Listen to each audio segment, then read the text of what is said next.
Coming up this week on the Course of Life podcast, it is the final episode of 2021, which means we are recapping all the craziness in the world of golf from this year and taking a look ahead to next year. And we're joined in a fun little roundtable with our friend of the show, Jeremy Schilling from the Teeing It Up podcast. A lot of things to cover. There was a lot going on, from matches to rivalries to medals to majors and a whole lot more. We get to it all, and it's all coming up immediately following this quick message brought to you by your friends at Club Dr. Golf and my friends, because they are the way my clubs stay clean these days. They have a great cleaning solution, a spray and a polish, two great products to keep your clubs squeaky clean.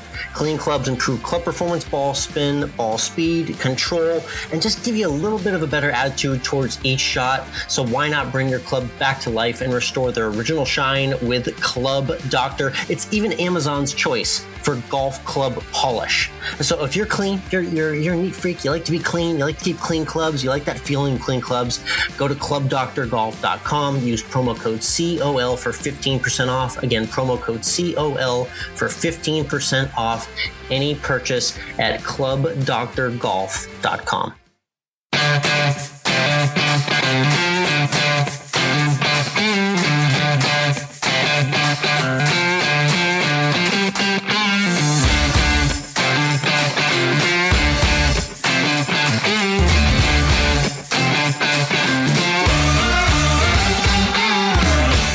Interwebs, and welcome to Course of Life, part of the Morning Read Podcast Network. We are proud to be presented by our friends at Desert Fox Golf and Club Dr. Golf. I'm Michael, he's Alex, and joining us for this entire episode today is Jeremy Schilling from the Teeing It Up podcast and PGA Magazine. Jeremy, welcome to the podcast. It's great to be back. Thank you, Mike, for having me. It's my first time with you, Alex. We go back a long way. Do not reveal any secrets during this, okay?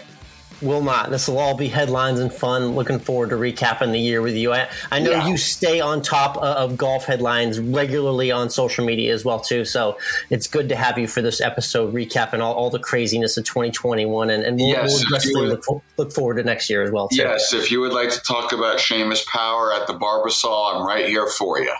Oh, nice. Good. I love myself some 200-1 underdogs on the PGA Tour. We got the right guest on this week, Mike. We always do. I know we're going to get all the tidbits we need to get out of Jeremy this week. So let's get right into rounding up the entirety of 2021. I like how at least the year is bookended by Tiger in some respects with everything that happened with him. We'll talk more about him later, though. Let's put him on hold. And let's just talk about some of our favorite memories and golf stories of 2021. I'll get the ball rolling. Yes, you go ahead and hit lead off, Mike. Yeah. I am going to start with my favorite hashtag manufactured story of the year, Bryson and Brooks. Which we all remember how this all happened and how it all went down, and is just one of my favorite. Just Brooks seemed to try to grit his teeth and bear it through most of it and put up with it. And Bryson just went, I'm just going to lean into it and be the dick that I am and bulk up some more and hit long drives. And let's face it, at the end of the day, Brooks came through and won in the match. So that's all that matters. Brooks is better than Bryson. Pretty much, yeah. So it was a couple months there where I think we were absolutely enamored here on the podcast. And then we started to grow smart to all the antics between the two of them. And we could see the buildup happening to this inevitable match. Jeremy, I'm curious where you stood on Bryson versus Brooks this year. You know, guys, I was actually hook, line, and sinker up until the Ryder Cup. And I thought that what Strix did to be able to get them to come together at the Ryder Cup and get them to all be on the same page was remarkable. And that hug for me, even if it's fake, even if these guys never sit down and have a lunch with each other ever again, which hopefully for U.S. team golf fans will not happen because they should be on many teams with each other going forward. It took a lot of this, a lot of the steam out of the match in my mind. But this is the insane thing, and this is what Mike was getting at. Brooks got up for that match. Big time. I mean, the audio says it all. Where is this? It was his major. he called it his major. Yeah, he called it his major. It's remarkable to me how when he cares, when he gives it his all, and no offense to the wonderful folks at the Barbasol, but for him, there is a difference in how he mentally approaches the Barbasol and how he approaches majors. It's a remarkable, remarkable trait. And you look at Steph Curry, one of the reasons why he's been able to set this all-time three-point record is that he has treated games against the Pistons the exact same way he has against LeBron. And that, I think, is a remarkable trait. And that's what stands out to me about Brooks and Brooks v. Bryson. I think for Bryson, he's got to get back to the drawing board golf-wise. His game did not look sharp in the desert, and I think what we had talked about so much coming out of last fall and winning the U.S. Open, and he comes around and he just gets everybody going at Bay Hill. He didn't really do anything the rest of the year and the rest of the season or calendar year. And I think there's a short game issue there. There's a 125 and in issue there that he's got to figure out. And Phil brought it up on the match himself.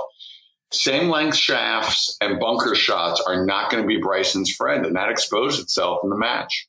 Interesting. Well put. I love that perspective, Jeremy. I'll let you bat second. There was a bevy of headlines going on around the world of golf in 2021. What was one of your tops that struck you this year? There's a lot of places we can go with this, and I don't even know if we'll get to Nelly Korda and Jin Young Ko. I think we can. Yeah, I think we'll save some time for the ladies as well. Yeah. Yeah, that's the best rivalry in golf in my mind right now. So that just, I think, shows you where we are as a game. I'll go this way. We saw a star born this year. We saw a guy who had been a star come into his own, and that's Jon Rahm. To have happened what happened at Memorial, to handle it with such grace and such class and such dignity, and go out there and win the U.S. Open, making 2 left to right putts on 17 and 18 on the 71st and 72nd holes at Torrey, was remarkable. And the way he golfed his ball all day was remarkable that day. And then to have his shot at the Olympics taken away is gutting, and yet he did it classy again. He's such a classy guy. And I think a lot of people know Rory McIlroy is this really well-spoken, nice guy, liked by everybody. I think you can now put Jon Rahm right up there with him as classiest interviews in the game. Yeah, I love Jon Rahm versus COVID. That was absolutely a huge rivalry in 2021.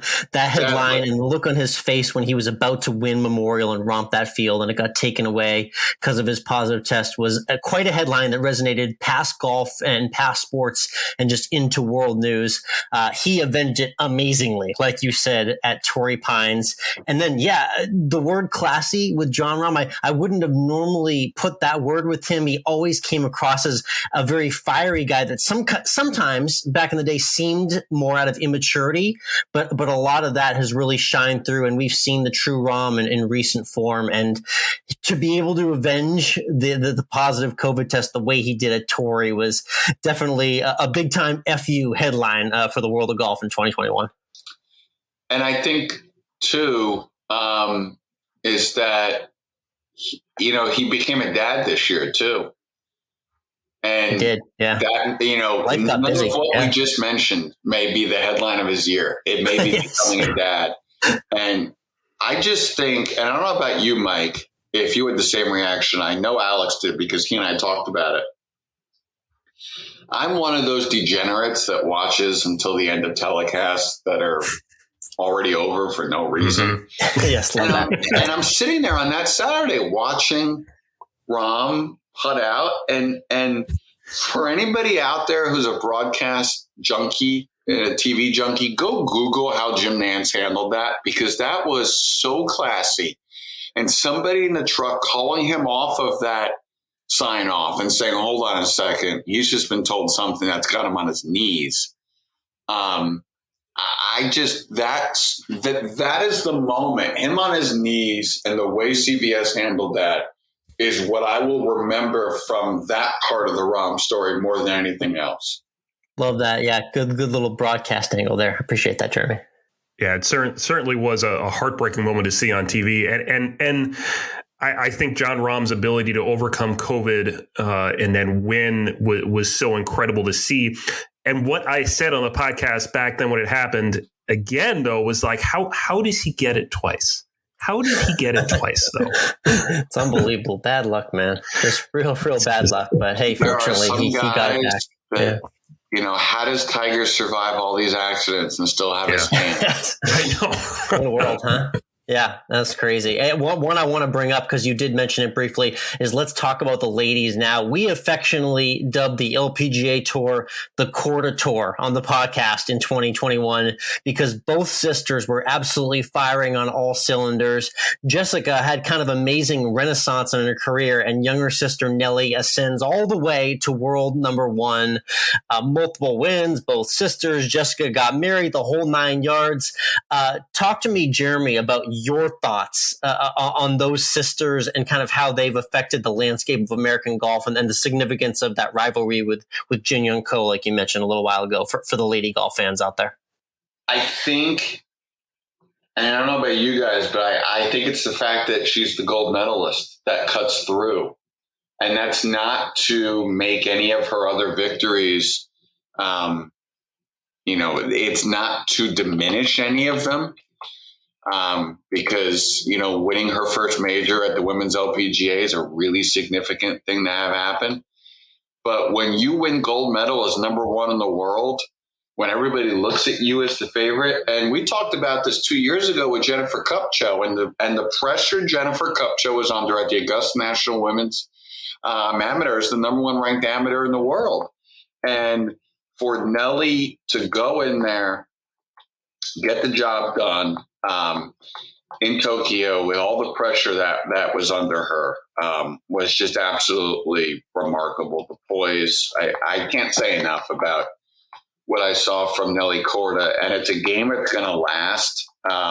She may not be the longest, but she can get it out there. She's gotten more and more consistent, and you look at the types of events that she's won. It's different types of golf courses too. It's not just one type. It's a game that travels, and it's a cliche, and you and I talk about it all the time, Alex. Ceilings. I have no idea where her ceiling is. Nice. That's the ultimate compliment, isn't it? Mm-hmm. Love that.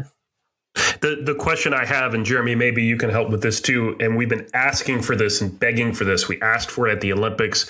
We've asked for it at some kind of Ryder Cup type event too, is when are we going to get a mixed field team event? We are obsessed with this idea. Yes. I don't understand why we're not doing this right now, especially with this explosion in popularity in the LPGA. This is the time to do this for everyone. This is the time. I would like to publicly disclose to all the listeners out there that I do not have any inside knowledge on this topic. You did, yeah. I do not. This is an area that I do not.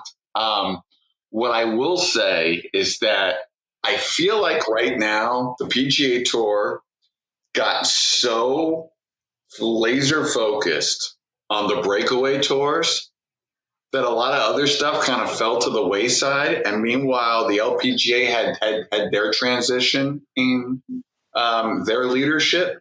So I think you had two ships that are riding in the same direction. I mean, look, and you brought it up, Alex, look at table 5 at Jess Korda's wedding. That's the first Patrick Cantlay sighting this fall, except for that was a power table. For anyone who didn't know, the Fowlers were there, the Cantlays, a lot of heavy hitters at that table. FedEx Cup points and some FedEx Cup point events, and Race to CME Globe event. I mean, a ton of Race to CME Globe participants as well. I think hopefully, or in this off season, once everything dies down involving breakaway tours and the LPGA leadership structure getting ironed out, they can get down and try to figure this out, because we all want it. I don't know if it'll be super, super popular, but it definitely will catch some eyeballs. And I'm not diminishing the popularity because I think ill of it. I just don't know. We haven't seen this since the old JCPenney event. It's been a long time. I have no idea what the public reception is, the broader public, beyond the 250, 300K baked in, 1,000 baked in golf fans you get every week. Mm-hmm. But it's definitely something that's worth further exploration. And I think that's also something that could come up if any of these breakaway tours actually sign a player. I actually think this is where the LPGA Tour can have some influence, but that's a completely different discussion. Interesting. I was wondering if Greg Norman would make it to the year in review. He did slide in at the last second there. Mike, let's get back to the top of the order. Let's spend a couple minutes each. And trust me, I don't want to include him. Sorry, Alex, go ahead. No, I'm just going to say we'll touch on him maybe a little bit later, but let's spend a couple minutes each on one more headline from this year in golf. Mike, I know you got one that you've been itching to get to regarding a friend of ours that we love to follow on Twitter. I think he plays golf as well too. I mean, let me start with saying that a couple years ago when Tiger won at Augusta again. I mean, that moment. And the way it was televised and what we saw on TV was just one of the all-time best moments of golf to see on TV. I think we can all agree with that. Yes. But seeing Phil win the PGA and coming out of COVID was over at the PGA, by the way. Keo Island killed COVID, correct? Yeah. The crowd surrounding him and how we thought we might never see anyone again in those crowds. I mean, his performance and what he was able to accomplish and seeing that on TV, or in my case, because I was driving home from work, listening to it even on the radio, which was also a pretty incredible experience just to listen to it, was just beyond amazing to me. And if I were to try to rank and say which moment was bigger between Phil winning the PGA and Tiger coming back and winning at Augusta, they're awfully close. The age is just so impressive what he did in turning the clock back at 50 plus. And we were wondering, all right, the coffee, the new workout regime, the new way of life, the new lease on life, was this all going to lead to something bigger? He was talking a big talk, but he officially walked it and backed it up with that performance, hitting bombs past Koepka on the weekend, smiling his way around Kiowa and just breezing, it seemed like, to the PGA. It was truly a transformational week for Phil. Didn't really think I'd ever see him turn the clock back like that. Jeremy, was that your most impressive win of 2021, or do you have any others that stood out to you as well? Oh my gosh. I mean, there's, in terms of impressive, I think that's in a league of its own. I have a hard time putting into words, because I'm not that age, thankfully. What winning at 51 or 50, whatever it was at the time, is like. And for someone to be so precise on such a hard layout, for somebody who's known for his wildness, is just utterly wild. To me, if you're talking about this category, the guy that I put there has to be Jordan Spieth. Because I think a lot of us thought that he was in some kind of dungeon of mental whatever, and we didn't know when he would pop out of it. And you could see him struggling at the Valero Texas Open. You could see that the game wasn't 100% there. But Jordan doing Jordan things is a darn good, powerful Jordan. And I go back to the way he finished on Saturday that weekend with the hole out on 17, I believe that was 16. I'm not an expert with that facility. But just the way he grinded through that weekend without having his A game and yet knowing that he could get the win. And knowing his game was at a place where he could pull out a victory instead of coming up short yet again. To me, that's the best bounce back of 2021, non-Tiger related. That's a whole separate conversation. Love that. Honorable mention win for me. We obviously have to reiterate that Ryder Cup team with a stunningly impressive blowout win, courtesy of Captain Strick and that whole team. From the Bryson drive on the green to the unbelievably hold putts from Team US, just really gritty the whole week. I had to shout out that win.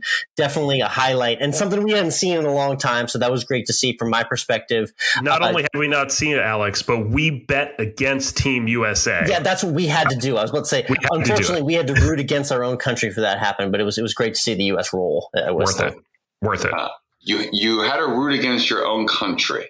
I had to basically place a bet on Europe to win. I was so confident that Europe was going to roll the Americans in the 2021 Ryder Cup. That's basically what had to happen for the U.S. to. We are turncoats. We will gladly say that we are turncoats in order to let the U.S. win a Ryder Cup. Some people have to make different sacrifices, Jeremy. That happened to be ours this summer. Again, congrats to Team USA. I'm glad they got. This is why you're truly just. And sports betting has some mixed thoughts because I'm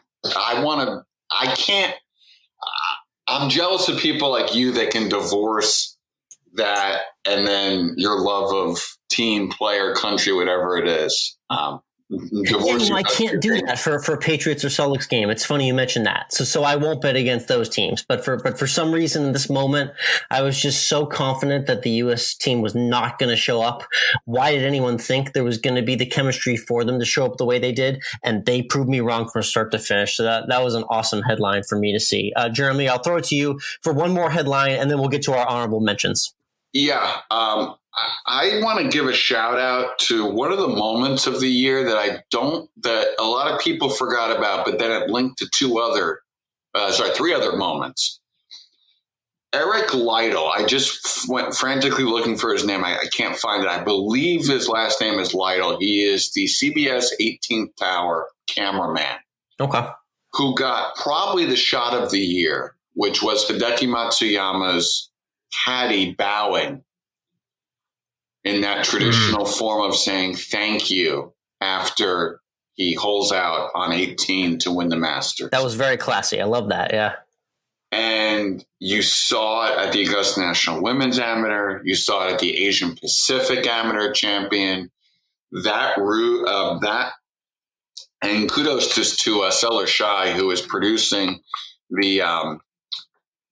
who produced the Augusta National Women's Amateur and was able to, who produced the Asian Pacific Amateur Championship and was able to get the video up.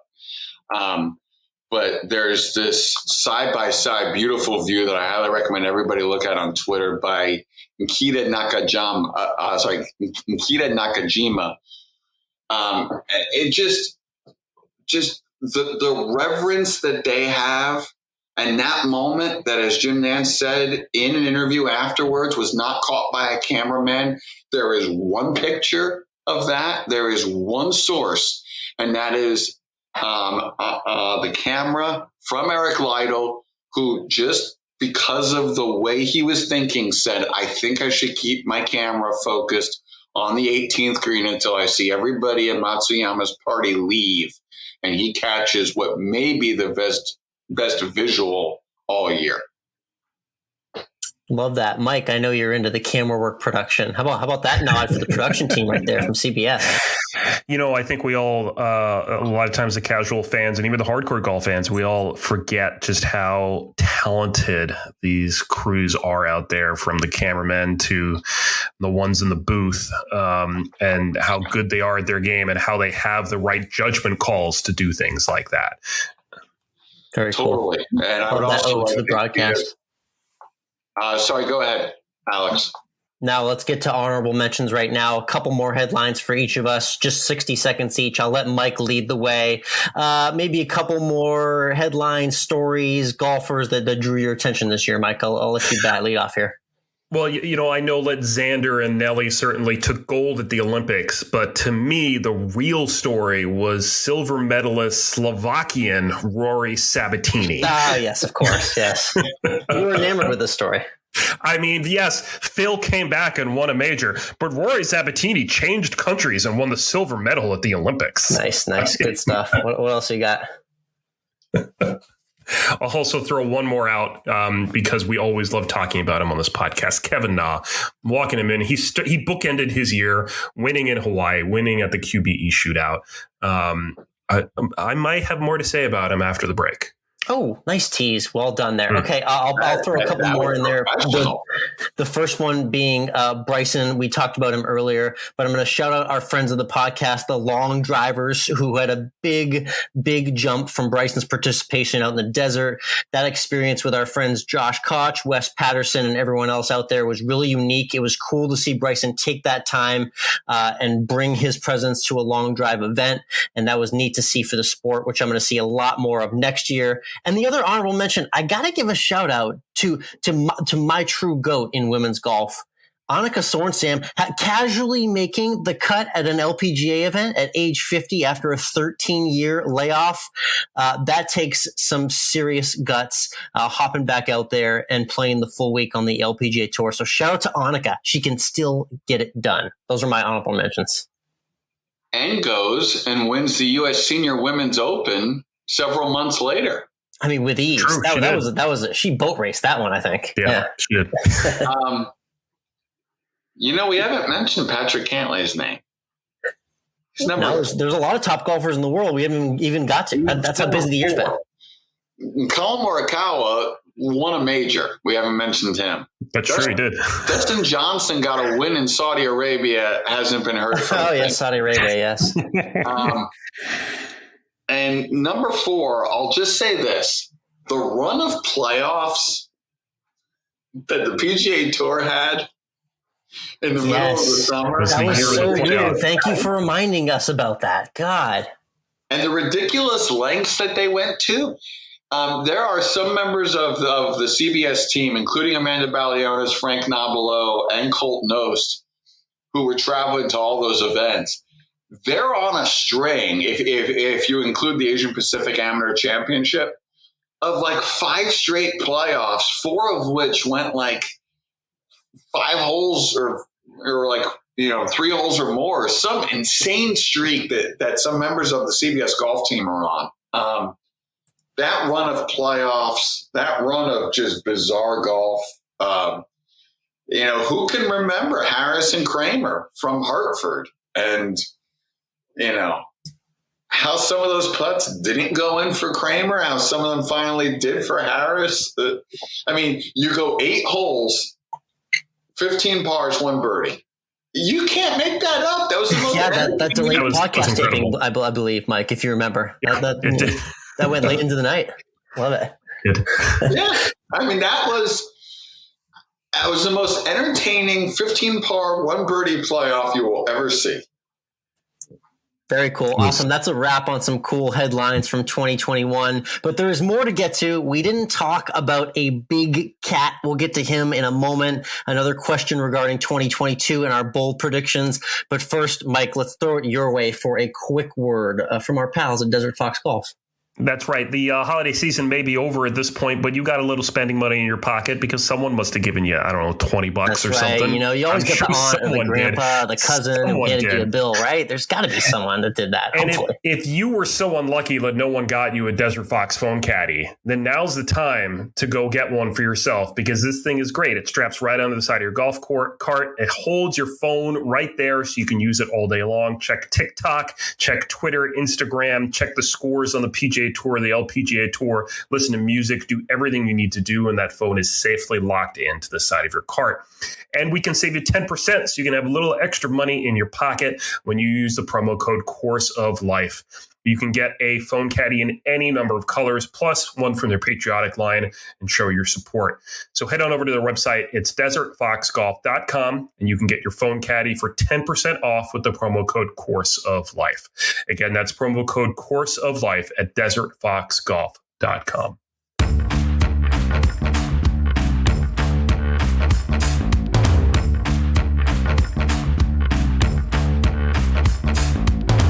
And we're back again. Joining us for this entire podcast, Jeremy Schilling from the Teeing It Up podcast and PGA Magazine.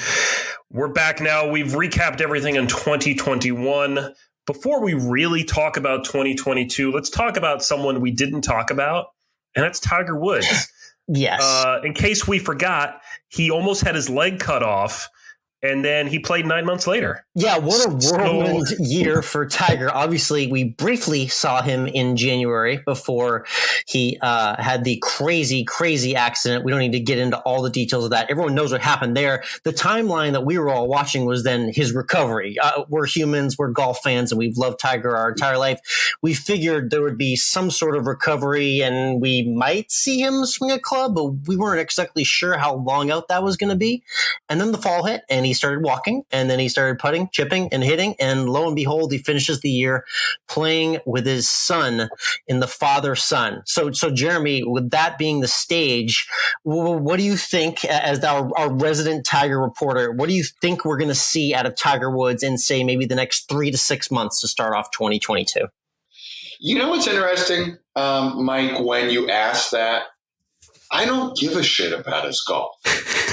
I just want him to be healthy. I want him to play well with Charlie at home. To me, all of this is a bonus. I didn't think we would see Tiger competitively in any place, whether it's a hit and giggle or whether it's a backyard putting contest in 2021. This comeback and talking to some people, not around Tiger, but just talking to some people around the game, it took a lot of people by surprise. And as David Faraday says, the only mistake I've ever made about Tiger is ever doubting him. So he has stopped making predictions because he just thinks that Tiger does insane things. So I don't know. I just want to get this out there. I don't care how he plays this week, next week, tomorrow, next week, on New Year's Eve in the annual medalist New Year's Eve tournament that I just made up right here on the spot. Like, I don't care. Sounds legit. It's okay. Yes. I just want Tiger to be healthy, happy, and able to do whatever he wants. Now, yeah. And because you are nice people, and because you are asking me to give a golf prediction, I will say what I've been saying to friends and other people in my life, which is the line that he has to get to is a very thick line. And it's a very hard line. And a lot of people talk about the uncertainty of his injury. There's uncertainty with the injury and recovery. There is a lot of certainty in the following. You will not win the Masters driving a cart. They're not going to let you. Just plain and simple. And I've been there. I'm not sure offhand if either of you guys have been. It's the hardest walk in golf. My calves were on fire that day. And that is a big leap to climb. That is a big leap to climb, to be able to have the walking stamina, to be able to go through that process and do that one day, and then 2 days, and then do it for 72 holes. All the while, and I think most of us out there have had some kind of injury or some kind of nagging issue that gets worse as the day goes on, he has to build up all that leg strength to be able to withstand the force of the swing, warming up, cooling down, warming up, cooling down, walking 72 holes. Look, he said it himself. He would love to be at St. Andrews. I think he'll be there for the Champions celebration event, which I believe is 4 holes, if I'm not mistaken, if they hold it in 22. He'll be there for the Champions dinner. I don't know, and I'm still pessimistic that we see actual competitive, like ShotLink is tracking him Tiger until 2023. I feel like even that is aggressive. If I'm like, I think the fact that he came back to play this year, driving a cart, never mind that, is just incredible because, like he said, he almost had his leg cut off. This was a career-ending injury. You do not come back from this kind of injury. If there's anyone who can do it, it's Tiger. But I think you pointed out there, Jeremy, too, the Augusta is such a difficult course to walk, and the having to come through all the preparation you need in order to play any course, play 2-3 days before you even start an actual round, and then play anywhere from 2 to 4 days. It's just so incredibly difficult that I don't know if we're ever going to see him play competitive golf again. Really, I still don't think we will. It's amazing how conservative the both of you are being with this take too on the timeline. Like it's continued to shock me, just like Tiger has continued to shock us with the timeline on his recovery. So I'm just going to continue to never doubt him. And I am going on record and saying we're seeing some sort of competitive golf from him in the next 3 to 6 months. My best guess is it's probably sometime after Augusta and maybe before the U.S. Open, so that puts us in the May-June timeframe. But Lord willing, we've seen crazier things with him on the recovery road. Why the hell would he not try and give it a go at Augusta or a Florida venue if he can do it in 3 months? I know it's actually insane to say, but we've already seen the insane recovery timeline in 2021. So that's going to be a huge thing to watch. I guess let's get a quick prediction on his 2022. Let's do an over-under, 1.5 tournaments played in 2022. Over or under, Mike? Under. Yes, I'm hammering the over. And Jeremy, it sounds like you're taking the under. You're not sure if we're going to see him this year? Contest at Augusta count? I'll give you a half on that one. So, okay, that could be a push for Jeremy, depending on if he makes it. Count? By the end of the year. There it is. There's your 1.5. So yes, St. Andrews, par 3 contest at Augusta, and then father-son. Wow, you guys are doubting Tiger. You're doubting. I'm telling you, just the amount of leg stamina and strength that he's going to have to build up, I think, is a lot more than people think. And I think is going to be something that is going to keep him forcing himself to try to figure out a way to simulate game pressure. That's the other thing. We don't know how he can handle thick rough. We don't know how he can handle game speed. We know that his swing in general is faster under game speed than it is regular speed. I'm sorry. Charlie's awesome, but trying to win $5 off of your son is not a major. Yeah, and we have to see if his body can handle that pressure. He's killing it on flat courses in Florida right now. There is a lot of terrain to deal with in golf, so that the endurance definitely will be a question. I'll say, getting that leg strength back, if he does what he did to his legs in 2022, like he did to his arms in 2021, he could be just fine pretty soon, because that man was working on his arms big time. So that's the perfect way to sum this segment up. That's Tiger in a nutshell right there. Let's throw out my number one question regarding world number one in 2022. It revolved mostly between Rahm and DJ. Just quick question. You can say this in 10 words or less. I'll start and I'll throw it to Mike and Jeremy first. Who's going to spend the most time at world number one, being the world number one ranked golfer in 2022 on the PGA Tour? Could be Rahm, DJ, Morikawa, maybe another name? I'll lead it off with you, Mike. What's your answer to that? My answer to who will be number one the longest in 2022 is Nelly Korda. Oh, yes. Okay. All right. Well played. So the LPGA is covered. Jeremy, do you want to cover a different tour, or do you want to stick with the original question? Do you want me to go to the Champions Tour? The PGA Tour Champions? You are a Schwab Cup fanatic, yeah. If Phil makes enough starts, he may be able to try to unseat Bernhard Langer, but it's going to be a stretch. I am going to take a cop-out answer here and say it's a tie. 26 weeks for Colin Morikawa, 26 weeks for Patrick Cantlay. Oh, love that. Shout out Patrick Cantlay, too. I'm going to go with Morikawa. I think this is his year to ascend. I think he's going to spend a majority of the weeks. It'll flop between 3 or 4 golfers. Maybe even Cantlay's part of that mix. All right, let's get to some bold predictions before we wrap up here on this year recap, year preview podcast to close out the year. I will lead off boldly. I'm throwing this out there. This is a guy who has tormented himself in the headlines, quite literally and physically, ripping the shirt off of his chest. I'm dying to see this happen, so I'm just trying to throw it into fruition. I think this is the year, and I'm not entirely sure where it's going to happen. Maybe the PGA at Southern Hills. maybe even the U.S. Open where I attend. That'd be great. But I'm boldly going to go ahead and say that Rory McIlroy is going to win a major in 2022. I think this is the year he exercises the demons. He's toying back and forth with what his personality is in life and in golf. I think he finally puts it all together for 1 week when it matters, and he gets a major in 2022. I'll let Jeremy go ahead next. What's your bold prediction for 2022 in golf?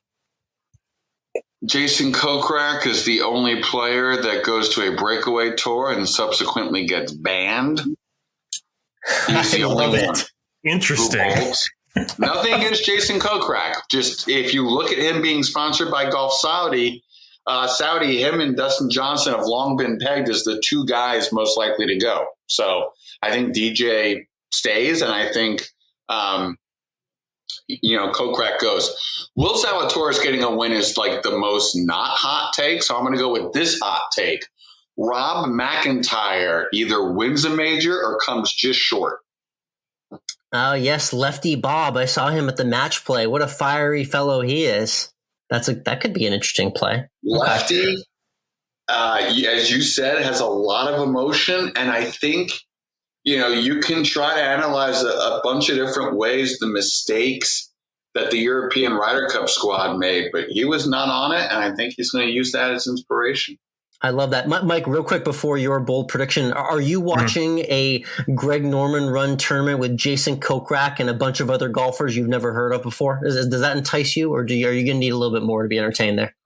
No, I am not watching that. I love that headline, though. That's a great hot take headline, Jeremy. I'm definitely keeping that one for the vault. When it comes through, we'll be sending this out to the masses. Love it. All right, Mike, what's your bold prediction?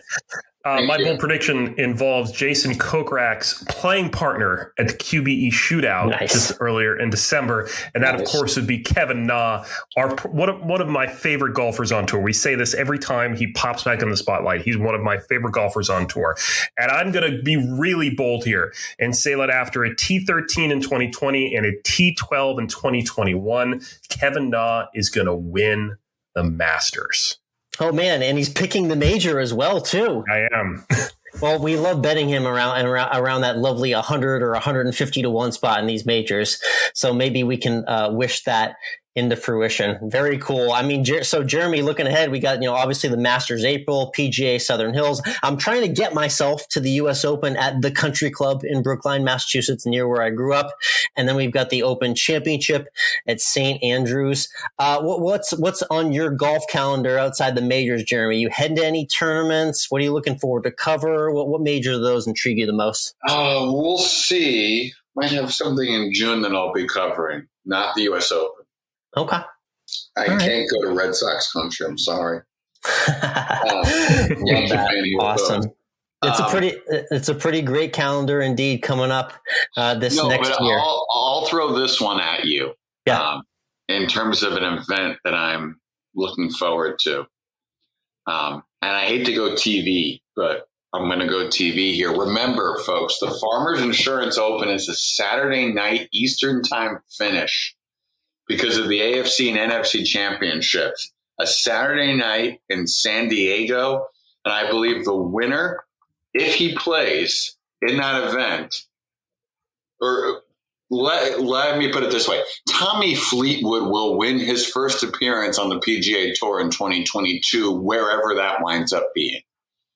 You look at best players not to have a PGA Tour win. How is he still on this list?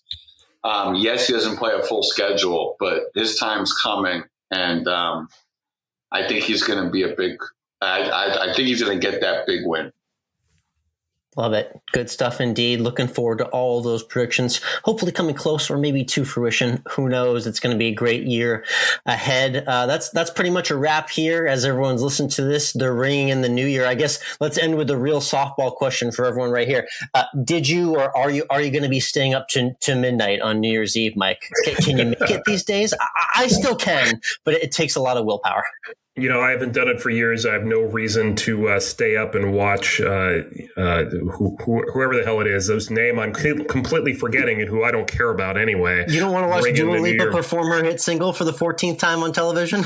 No. Is Elton John going to be there too? Because maybe that'll be worth it, but I don't particularly like that collab that they're doing right now. So, I will be fast asleep and smiling in my bed. Oh, that's a banger. Don't you dare disgrace that song. Jeremy, you making it up to midnight on New Year's?